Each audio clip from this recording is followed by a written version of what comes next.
మలక్పేటలో ఒక దారుణమైన సంఘటన జరిగింది. వివాహిత ఒక అంటే ఇంట్లో గుండెపోటు వచ్చి చనిపోయిందంటూ కూడా వాళ్ళ ఫ్యామిలీ మెంబర్స్ ఆమె బాడీని తరలిస్తుంటే చాదర్ఘట్ పోలీసులు ఛేదించి అంబులెన్స్‌ని పట్టుకోవడం అయితే జరిగింది. ప్రస్తుతం శిరీష ఎవరైతే ఉన్నారో ఆమెకు సంబంధించి ఫ్యామిలీ మెంబర్స్ ఉన్నారో ఒకసారి వాళ్ళతో మాట్లాడే ప్రయత్నం చేద్దాం. సార్ చెప్పండి అసల ఆ అమ్మాయి చనిపోయిన తర్వాత మీకు ఇన్ఫార్మ్ చేశారా? లేదా ఇన్ఫార్మ్ చేయకుండా బాడీని తీసుకెళ్ళిపోతున్నారు అని చెప్తున్నారు. అవును. యాక్చువల్లీ ఇది ఏంటంటే అండి 10:10కి మా బ్రదర్, నా ఓన్ బ్రదర్ ఎవరైతే ఉన్నారో కాల్ చేశాను. నేను చర్చ్‌లో ఉండే. నేను రెస్పాండ్ చేయలేదు. టెస్ట్ పెట్టమన్నాను. టెస్ట్ చేశాడు. ఇట్లా శిరీష చనిపోయింది అనని. అవ్వని చెప్పి నేను అడిగాను. తెలియదు అని అన్నారు. ఏ హాస్పిటల్ ఉందంటే ఇంట్లో ఉంది, హాస్పిటల్ ఉందా అని హాస్పిటల్ అని టెస్ట్ చేశాడు. వెంటనే ఏం చేశామంటే వెంటనే వాళ్ళకి మా కోడలిదే నెంబర్ ఒక్కరే ఉన్నాయి. వాళ్ళ తరఫున ఎవరి నెంబర్స్ మా దగ్గర లేవు. నా కోడలికి ఫోన్ చేస్తే వాళ్ళ తోడి కోడలు లేపింది, అంటే హస్బెండ్ వాళ్ళ సిస్టర్ ఫోన్ లేపింది. ఫోన్ లేపేసి నేను మా బ్రదర్ కాంకాల్ ఉన్నాము, ఆమెను కాంకాల్ తీసుకున్నాం అన్నట్టు. సో ఎట్లా ఏం అడగలేదు, ఏమైంది అని కూడా అడగలే. ఆ డెడ్ బాడీ ఉంది కదండి, ఆ డెడ్ బాడీని ఉంచండి, మేము వచ్చేంత వరకు జరపకండి, ఏం చేయకండి, మేము వచ్చిన తర్వాత డిసిజన్ తీసుకుని మనం ఎట్లా అనుకుంటే అట్లా చేద్దాము. ఆ డెడ్ బాడీని మాత్రం మీరు ఏదో తీసుకుపోతా అన్నారంట, తీసుకుపోకండి. అంత్యక్రియల కోసమే డిస్కషన్ చేశారు మీరు. అంతే అంతే. ఎందుకనంటే మనం ఏదైనా ఎక్కువ అడిగితే మళ్ళీ ఏదైనా ఉంటే మళ్ళీ స్కిప్ అవుతారన్న ఉద్దేశంతో ఆ జరిగిన కార్యం ఏమున్నో చూసుకొని మాట్లాడదాము, కానీ మేము వచ్చేంత వరకు మూమెంట్ చేయకండి అన్నాం. ఎందుకు ఆ మాట అన్నామంటే ఈమె తర్వాత కోడలికి ఫోన్ చేసి ఫ్రైడే రోజు 2:10కి ఫోన్ చేసేదంట, నాకు టార్చర్ తట్టుకోలేకపోతున్నాను. ఫ్యామిలీలో అప్పుడు గొడవలు జరుగుతున్నాయి అతనికి ఆమె భర్తకి. అవును జరుగుతున్నాయంట. 2 days బిఫోర్ కూడా ఫోన్ చేసిందంట, ఇట్లా నాకు టార్చర్ చేసుకోబోతున్న సిస్టర్ అక్క నాతో కావట్లేదు, మా అత్త వాళ్ళతోని వీళ్ళతోని మా తోడిగోడలతో నాతో కావట్లేదు అని అంటే ఈమె అన్నదంటే వచ్చేసాయి నా దగ్గరికి. ఎప్పటి నుంచి జరుగుతున్నాయండి ఇలాంటి గొడవలు? ఆల్మోస్ట్ ఒక 3-4 years నుంచి అండి జరుగుతున్నాయి ఇలాంటి గొడవలు జరుగుతున్నాయి. 5 months బ్యాక్ కూడా సేమ్ ఇట్లనే అన్నదంట, నాతో కావట్లేదు అని అంటే తిని వచ్చేసేయమన్నదంట. సో ఇట్లా కూడా జరిగింది. ఇట్లా మాకు ఇదంతా తిని కలవడం వల్ల తెలిసింది.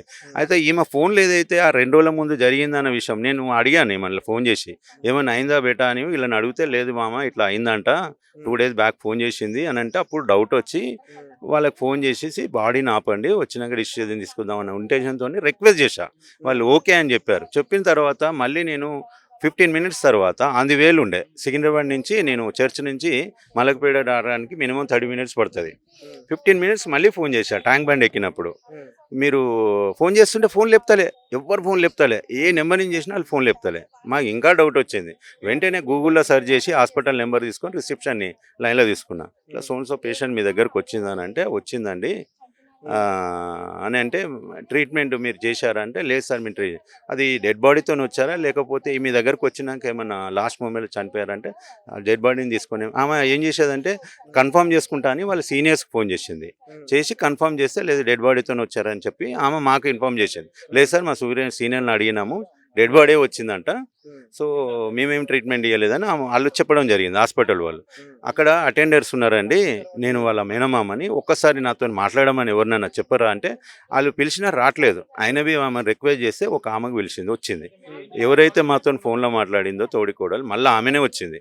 వచ్చి మేడం ఇది ఇట్లా మేము వస్తున్నాము, మీరు ఎవరో మాకు తెలియదు, మేము వస్తున్నాము, నేను ఆల్రెడీ ఆన్ ది వేలు ఉన్నా, ఇంకో 10-15 minutesలో మ్యాక్సిమం రీచ్ అయిపోతా, దయచేసి డెడ్ బాడీని ఉంచండి అని మళ్ళీ రిక్వెస్ట్ చేయడం జరిగింది.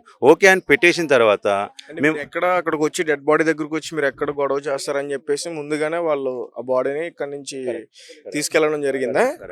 వీళ్ళు ఎక్కడ పట్టుకున్నారు బాడీని, ఎక్కడ దొరికింది అసలు? అయితే మీ శైలం తరలిచ్చేస్తున్నారు అంటూ కూడా చెప్తున్నారు కదా. అయితే మేము ఎప్పుడైతే హాస్పిటల్కి వచ్చి చూసామో వాళ్ళ హాస్పిటల్ వాళ్ళు చెప్పింది, సార్ మీరు ఫోన్ పెట్టేయగానే ఇమీడియట్గా తీసుకొని వెళ్ళిపోయారు అని అన్నారు. వెంటనే మేము కన్సర్న్ పోలీస్ స్టేషన్ రావడం జరిగింది. 100 ఫోన్ చేసినాము, కన్సర్న్ పోలీస్ స్టేషన్ ఫోన్ చేశాము, ఏసీపీ గారికి ఇన్ఫార్మ్ చేశాము. హాస్పిటల్ చాదర్ఘట్ అని తెలిసింది, చాదర్ఘట్లో కంప్లైంట్ ఇవ్వడం జరిగింది. జరిగిన వెంటనే సిఐ గారును ఎస్ఐ గారు మా ఎంబడే హాస్పిటల్కి వచ్చి వాళ్ళ ఫస్ట్ పోలీస్ స్టేషన్ ఉన్నప్పుడు ఫోన్ చేసినప్పుడు లేపారు ఒకరు, ఇట్లా పోలీస్ స్టేషన్ నుంచి కాల్ చేస్తున్నాము ఎస్ఐని, ఇట్లా మీరు డెడ్ బాడీని తీసుకొని పోవడం కరెక్ట్ కాదు కదా, మీరు ఇక్కడ పోలీసులను ఇన్ఫార్మ్ చేయకుండా ఎట్లా పోయినారు, దయచేసి మీరు అంబులెన్స్ రిటర్న్ రమ్మని పోలీసులు ఇన్ఫార్మ్ చేశారు వాళ్ళకి. సరే అని చెప్పి ఫోన్ పెట్టేసి వాళ్ళ ఫోన్ లేపడం కూడా బంద్ చేశారు. కానిస్టేబుల్ ఎస్ఐది, హెడ్ కానిస్టేబుల్ది ఎవరు ఫోన్లో రెస్పాండ్ చేయట్లేదు. అట్లా ఎలా దొరికారు వాళ్ళు? అప్పుడు మేమేం చేసామంటే సిఐ గారిని ఎస్ఐ గారిని తీసుకొని వాళ్ళ వెహికల్ నా వెహికల్లో హాస్పిటల్కి వెళ్ళడం జరిగింది. హాస్పిటల్కి వెళ్ళి జరిగిన తర్వాత వాళ్ళు హాస్పిటల్లో ఇన్ఫర్మేషన్ ఆ కన్సర్న్ పర్సన్ వీళ్ళు తీసుకున్నారు. కెమెరాస్ వీళ్ళ ఫోన్ ఏదైతే ఉందో మేము ఇచ్చిన నెంబర్స్ మీద ట్రాక్ చేస్తుంటే వాళ్ళు నా కడతాలు దాటిపోయారు అప్పటికే. చేసి వాళ్ళు ఏం చేశారంటే ఒక అన్నోన్ నెంబర్ నుంచి మళ్ళీ కొడితే లేపిండ్రు. ఒక లేడీ సేమ్ పర్సన్ లేపింది. ఏడున్నారంటే మేము ఆంధ్రవేలు ఉన్నాం, మీరు ఆడ పోద్దామా, మళ్ళీ మాట్లాడారు. సిఐ గారు మాట్లాడారు, మీరు పోవద్దు, రిటర్న్ రండి, మీరు ఎక్కడ ఉన్నారు ఏందన్నారో మాకు తెలిసింది, మీరు రిటర్న్ రండి అని చెప్పారు. చెప్పి ఆయన ఏమన్నాడంటే అంబులెన్స్కి డ్రైవర్ ఉన్నాడు కదా ఆయనకు ఫోన్ ఇవ్వండి అంటే ఇవ్వకుండా కట్ చేసింది. ఇక వీళ్ళు మళ్ళీ ఫోన్ చేస్తుంటే లేపుతాలే. ఇక అప్పుడు ఏం చేశారంటే ఈ ట్రాకింగ్ వల్ల ఫోన్ ట్రేస్ చేసుకొని వీళ్ళు ఎక్కడున్నారని తెలుసుకొని ఆ కెమెరాలకు వెళ్ళి ఆ అంబులెన్స్ కూడా వీళ్ళు తెలివిగా హాస్పిటల్ అంబులెన్స్ యూజ్ చేయకుండా బయట నుంచి బుక్ చేసుకొని అలా నెంబర్స్ ఉండవని చేసుకొని వెళ్ళిపోయారు. వీళ్ళు ఏం చేశారంటే కెమెరా త్రూ అంబులెన్స్ నెంబర్ పట్టుకొని అది చేసుకొని డ్రైవర్ని కాంటాక్ట్లోకి వెళ్ళారు. డ్రైవర్కి వార్నింగ్ ఇచ్చారు, నువ్వు ఇక్కడ రాకపోతే కేసు బుక్ అవుతుంది, ప్రాబ్లం ఏదో ఉంది, నువ్వు ఇమీడియట్గా డెడ్ బాడీ తీసుకొని చాదర్ఘట్ పోలీస్ స్టేషన్ రావాలని. ఆయన నెంబర్, డ్రైవర్ నెంబరును ఆ వెహికల్ నెంబరు సిఐ గారు మా ముందే తీసుకోవడం జరిగింది. అక్కడి నుంచి ఎస్ఐ అది మన డ్రైవర్ మాకు కాంటాక్ట్లు ఉన్నారు. అక్కడ శ్రీశైలం తరలించేసి మీకు చెప్పకుండా అంత్యక్రియలు కనుక జరిగిపోతే అమ్మాయి ఎలా చనిపోయింది అనేది ఒక మిస్టేక్గానే ఉండిపోయింది. 100% అదే డౌట్తోనే నేను పోలీస్ స్టేషన్లో ఒకటే చెప్పాను, సార్ మీ కాల్ పట్టుకుంటా ఇంకోటి పట్టుకుంటా, అది ఏమైందని బాడీని మాత్రం వాళ్ళు ఏం చేయకుండా మాకు పట్టుకునేటట్టు చేయండి అని వాళ్ళతోనే నేను 1.5 hour వాళ్ళతోనే ఉండి, వాళ్ళు ఉస్మానియా హాస్పిటల్ బాడీ వచ్చేంత వరకు పోలీసు వాళ్ళతో ఉండి, పోలీసు వాళ్ళు కూడా చాలా అంటే చాలా రిటర్న్ వచ్చిన తర్వాత వాళ్ళు ఏం చెప్తున్నారు, ఇప్పుడు అత్త మామ కానీ ఇక్కడ కూడా ఉన్నారు కదా, వాళ్ళు ఇక్కడికి వచ్చిన తర్వాత ఏం మీతో మాట్లాడారా, ఎలాంటి విషయాలు చెప్తున్నారు? మేము పోలీస్ స్టేషన్లో ఉన్నప్పుడు ఈ బాడీ ఇక్కడ వచ్చేసిన తర్వాత కొద్దిసేపటికి వాళ్ళు పోలీస్ స్టేషన్ రావడం జరిగింది. మా ముందు అప్లికేషన్ రాస్తున్నారు, ఇట్లా చనిపోయింది, న్యాచురల్ డెస్ట్, చెస్ట్ పెయిన్తో చనిపోయింది అనేది అప్లికేషన్ రాస్తున్నారు మళ్ళీ రాకుండా. అప్పుడు రాస్తుంటే నేను మాతోనున్న ఎస్ఐ గారిని అన్నాను, సార్ అది మాది ఎఫ్ఐఆర్ కాపీ ఇవ్వండి, మళ్ళీ రాస్తున్నారు, ఎఫ్ఐఆర్ కాపీ నాకు ఇవ్వండి అని చెప్పి వాళ్ళని రిక్వెస్ట్ చేయడం జరిగింది అన్నట్టు. సో జరిగిన తర్వాత అప్పుడు ఆయన ఎస్ఐ గారు అన్నారు, అమ్మ నువ్వు వాడు బయటకు పో, మేము ఇక్కడ పని చేస్తున్నాం కదా అని ఎస్ఐ గారు ఆమెకు చెప్పడం జరిగింది. వాళ్ళు వెళ్ళిపోయినాక మాది కంప్లైంట్ రాసుకున్నాక వాళ్ళు పక్కన వచ్చి కూర్చున్నారు.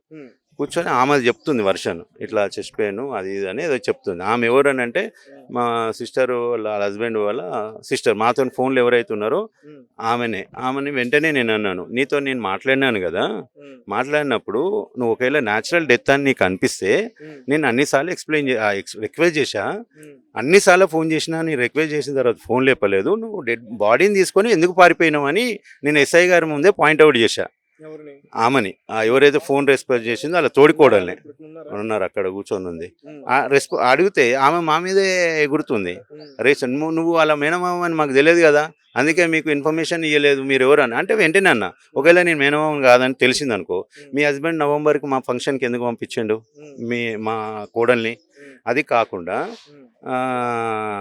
మా మేనకోడలికి ఫోన్ చేసి నువ్వు కన్ఫర్మ్ చేసుకోవచ్చు కదా, వీళ్ళు ఎవరో సురేష్ అంట, మధుకర్ అంట, మైనమ్మ అంట, కరెక్టేనా కాదా, వాళ్ళు బాడీ చూస్తా అంటున్నారు, అది కన్ఫర్మ్ చేసుకోవచ్చు కదా, అది కూడా ఎందుకు కన్ఫర్మ్ చేసుకోకుండా బాడీని తీసుకొని పారిపోయారు. అది కాకుండా నా మేనకోడళ్ళు వాళ్ళు అందువేలో ఉండే, ఖమ్మం నుంచి వస్తున్నారు, పరకాల నుంచి వస్తున్నారు, వాళ్ళు ఉండమని అన్నప్పుడు వాళ్ళకు కూడా మీరు చూపించకుండా, వాళ్ళు వచ్చేదాకా కూడా ఉండకుండా మీరు ఎందుకు పారిపోయినారు. సో మాకు ఆర్గ్యుమెంట్ ఏం లేదు, మాకు ఒకటి డౌట్ ఉంది, మీరా ఇంకోరా ఏమైనా జరిగిందని ఇందులో అయితే 100% మాకు డౌట్ ఉంది. ఆ రిపోర్ట్ వచ్చిన తర్వాత ఏందనేది తెలుస్తుంది. బాడీని తీసుకొచ్చిన తర్వాత ఇప్పుడు ఆ ఒంటి మీద గాయాలన్నీ అని చెప్తాను, చూసారా? నేను చూసాం, చెస్ట్ నీకు నేను వీడియో తీశాను, మొత్తం వీడియోలో క్లియర్గా నెక్ మొత్తం బ్లాక్ అయిపోయింది, మెడ పెట్టి బిస్కారు. ఇంకోటి ఇద్దరు ఈ హార్మ్స్ ఉన్నాయి కదా గట్టిగా పట్టేసుకున్నారు, మొత్తం కమిలిపోయినాయి, ఈడ కమిలిపోయినాయి, మెడ కమిలిపోయింది, చెస్ట్ మీద కమిలిపోయింది. ఇంకా మనం చూసే ఈ బాడే కాబట్టి మనం ఇవి చూసామన్నట్టు, చెంపల మీద ఫింగర్స్ పడ్డాయి, బ్లాక్గా ఉన్నాయి. ఇప్పుడు మీకు వీడియో చూపిస్తాను, వీడియో తీశాను నేను అది బాడీది.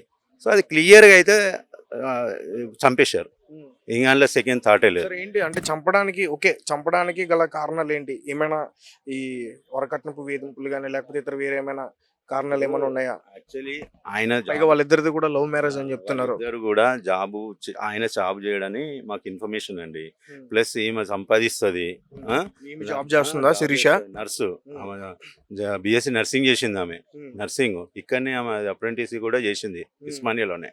సో చాలా తెలివిగలది. సో చాలా అనుమానిస్తాడంట తాగుబోతు. మీరు చూడండి ఒక మనిషి ఒకసారి చూస్తే మీకు ఐడియా వస్తుంది ఆ మనిషి ఎట్లున్నాడు. నా మేనకోడలు ఫోటో చూడండి, ఆయనను చూడండి. సో ఇద్దరు పెళ్ళైనప్పుడు ఎట్లున్నారు, ఇప్పుడు ఎట్లున్నాడు, నా మేనకోడలు ఎట్లుంది. పెద్దలు సమక్షంలో పెళ్లి జరిగిందా? వాళ్ళు ఓన్లీ వాళ్ళ సిస్టర్స్ ఆడు ట్రాప్ చేసి ఆమెను పెళ్లి చేసి ఉన్నారండి. అప్పటి నుంచి ఇప్పటి వరకు వాళ్ళు మా దగ్గర రారు. మాకు మేనకోడలు ఒక్కరే మా ఫంక్షన్స్కి అటెండ్ అవుతారు. సో ఆ మేనకోడలు తప్ప మాకు ఫోన్ నెంబర్ లేరు. మళ్ళీ వాళ్ళు పెంచుకున్న వాళ్ళు ఎవరైతే ఉన్నారో వాళ్ళ నెంబర్సే ఉన్నాయి మాకు. వీళ్ళకి సంబంధించి మాకు ఏం లేదు కాంటాక్ట్. సో ఇదైతే 200% చెప్తున్నాం అండి. ఇదంతా అత్త, మామ ఇద్దరునా? అత్త మామ పేరు కూడా చెప్పింది మొన్న ఫ్రైడే రోజు కాల్ చేసినాడు. మా అత్త మామను రికార్డింగ్స్ అన్ని కూడా ఇచ్చారండి పోలీసులకి? ఇచ్చాం రికార్డ్స్ ఇచ్చాము. సో వీడియో కూడా మీకు చెప్పింది లాస్ట్ మీతో మాట్లాడినప్పుడు, మీతో కాకుండా వాళ్ళ సిస్టర్తో మాట్లాడినప్పుడు వాళ్ళు ఎలాంటి విషయాలు చెప్పింది? వాళ్ళ కుటుంబానికి సంబంధించి ఏ విషయాలు షేర్ చేసుకుంది? నేను వచ్చేస్తానని చెప్తుందా, నన్ను ఇంటికి తీసుకెళ్ళానని చెప్తుందా, అసలు ఏం చెప్పింది? ఆ ఫోన్ కాల్ రికార్డింగ్ అసలు ఏముంది? టార్చర్ని తట్టుకోలేకపోతున్నాను అంటే నా కోడలు ఇంకో కోడలు అన్నదంటే ఇక్కడికి వచ్చేసే చెల్లె, తోడి కోడలు కాదు అక్క, చనిపోయినాం సొంత సిస్టర్ ఫోన్ చేసి నేను టార్చర్ తట్టుకోలేకపోతున్నా, మా అత్త మామది, మా హస్బెండ్ది, మా తోడి కోడలది అని అంటే, నువ్వు వచ్చేసి చెల్ల మా దగ్గరకు వచ్చేసాయి, ఇక్కడ మనకు మస్తు జాబులు ఉన్నాయి, మనం చేసుకోవచ్చు ఈ జంగారెడ్డి కూడా, నువ్వు వచ్చేయని మొన్న ఫ్రైడే రోజు కూడా చెప్పడం జరిగిందంట. ఇది కాకుండా ఇదంతా అయిపోయినాక వాడు ఏమన్నాడు తెలుసా? ఇదంతా అయిపోయినాక నిన్న పోలీస్ స్టేషన్లో అనేది అయిపోయినాక వాడు ఏం మాట్లాడతాడంటే,